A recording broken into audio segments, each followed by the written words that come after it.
one of the things that they sometimes ask me about is what it was like working with the military in Honduras. I'll tell you from the beginning, the members of the State Department told me that I was not going to be successful as an ambassador in Honduras because they were headed by the military and I was a lowly woman and they were not going to give me the time of day. Well, those kinds of things spur me on. Thought, hey, I'll show you that I can. So the secretaries weren't going to let me in, right? So I went in speaking Spanish, different from many ambassadors, and so made friends with the secretaries, got in to see whoever I needed to see. The military were muy Latinos. In other words, they let the woman speak first, la dejan entrar al cuarto primero, all these things that Latinos are so good for and that Anglos think is wrong. I think it is right. I love it. It's part of my culture. So I'm in with the military and they're all very, very courteous.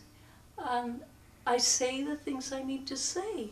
Again, like I said before, if I hadn't taken the right message, it was my fault. Not them because they were Latinos, but because I was a woman and they gave me the opportunity to talk first, which was very different from the experience I had had at the University of New Mexico, where I had to yell to make my point because women weren't allowed that privilege of speaking first. Now those things have changed, but I'm talking about when I was there, which was in the 70s.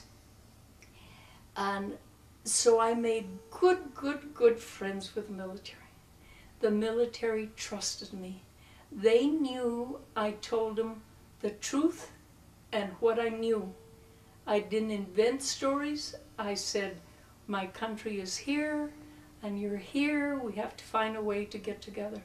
So I had a very, very good relationship with the military in Honduras, from the generals that bossed the country to the ones that were the lowly ones and do all the work like in our own country. When the time came to be talking about whether they would release power, they had been in control forever.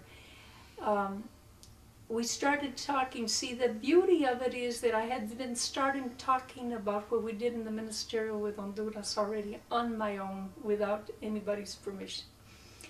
That there was a role to play. And that, you know, it was time for civilians to start controlling their own destiny, and they had a role to play in that. We had some leaders that felt that it was time, and so I was there at the right time too. And so worked very hard in discussing how the changes would be, so minute at periods that you'd think you're not making any progress. But those of you that are behind that know, you know that progress is being made.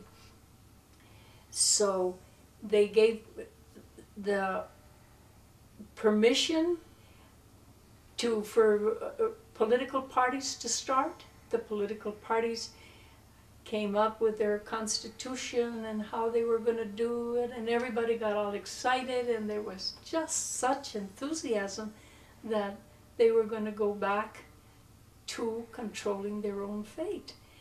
And people would not believe it, and others were gung-ho. I saw Hondurans work night and day, working on the process that they had to follow. I see it now as the Middle East collapses, the process that those people have to go through to get the procedures in place of how you're going to be able to govern. It's very important. And so I worked with the military and I worked with the civilian leaders night and day. That became my focus. We're going to become a democracy. We're going to become a democracy. Worked and worked and worked. Sometimes at 2 in the morning they would ring the doorbell and I would get up and we would sit and talk about a particular little phrase or something that people weren't getting able to get across that, and they would ask me for my opinion, and I'd say it's just an opinion, it's your work. So I would help out in any way that I could. And finally the day came where there were elections, there was a president, and I left in September, and I think it was February or March, something of the following year, when they got to install their president, and I got invited. I got to sit at the front row. I represented the United States. It was just a wonderful combination of lots of hard work. And so I was prepared for that job over there, not knowing it in the Pentagon, not knowing that I was so well prepared, that I had those military talk to each other. They already knew what I had done in Honduras. So it was, again, a great time for a Chicanita.